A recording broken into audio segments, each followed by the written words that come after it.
Bonjour à tous, merci d'être venus nombreux à cette conférence qui, je pense, parlera à beaucoup d'entre vous parce qu'elle concentre beaucoup des défis que doit relever un energy manager et on donne des clés pour justement arriver à relever ces défis grâce à la data énergétique. La conférence d'aujourd'hui, elle va se dérouler en 3 temps. D'abord une introduction pour planter le décor et les enjeux. Ensuite, un premier retour d'expérience sur un grand site complexe qui est le campus de Vélizy. Et ensuite, on fera un deuxième retour d'expérience sur un parc immobilier multisite. Voilà nos objectifs. Mais le décret tertiaire, donc un peu le gros sujet en ce moment, 2030, moins 40% par rapport à une année de référence quand on peut.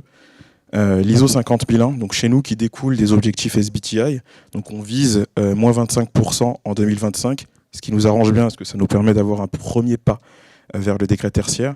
Et la sobriété énergétique, donc je pense qu'on est beaucoup ici à avoir reçu un courrier, été 2022, qui nous demandait d'atteindre 10% en décembre 2024, donc c'est pour bientôt. On prend des engagements sur le monde entier.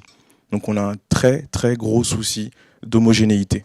On a besoin d'avoir de la data qui nous permet de piloter nos bâtiments à travers le monde de la même façon et d'exposer des KPI. Donc on se retrouve dans la nécessité de devoir installer rapidement des technos qui nous permettent d'avoir une maîtrise sur la donnée et donc de nos consommations énergétiques. Maintenant on va rentrer dans ce que je parle depuis tout à l'heure de la data, on va rentrer dans le vif du sujet.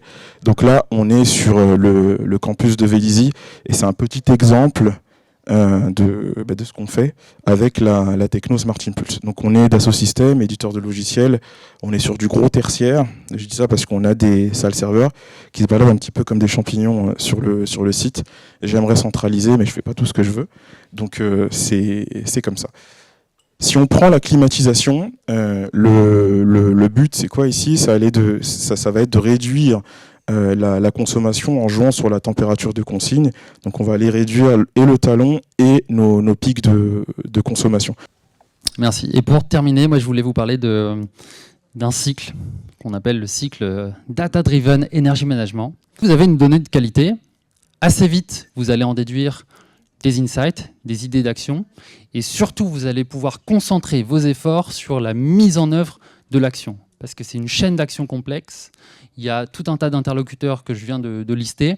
Et si vous n'avez pas les données pour leur prouver et aligner tout le monde autour d'un plan d'action, c'est compliqué, surtout quand il faut engager des ressources type des investissements ou du temps à passer.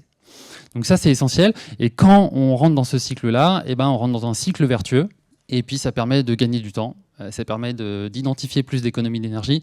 Et surtout, ça permet de mettre en œuvre plus d'économies d'énergie à la fin et atteindre nos objectifs.